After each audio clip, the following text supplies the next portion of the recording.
তিনি বৈষ্ণব শ্রেষ্ঠ।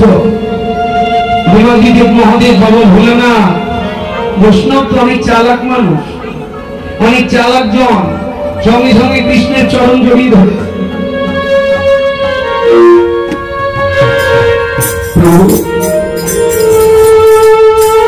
তুমি আমাদেরকে ছেড়ে দিয়ে কলিকালের সন্ন্যাস হবে,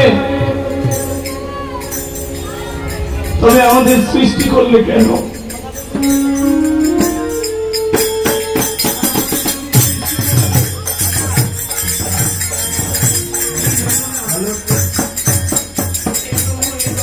hello hello check hello 1 2 3 4 hello hello check hello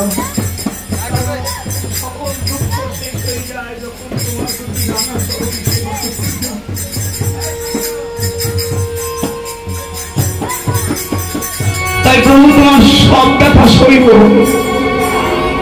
তুমি যত ব্যথা দিলে দাও, কিন্তু তোমার একটা ব্যথা আমরা সইতে পারবো না। তোমার চরণ সেবা বঞ্চিত ব্যথা সইতে পারবো না। বুকে জড়িয়ে ধরলেন কৃষ্ণ। দেবাদিদেব মহাদেবকে বলছেন, তুমি যাবে মানুষ কুলে, দেবকুলে নিয়ে যাবো না,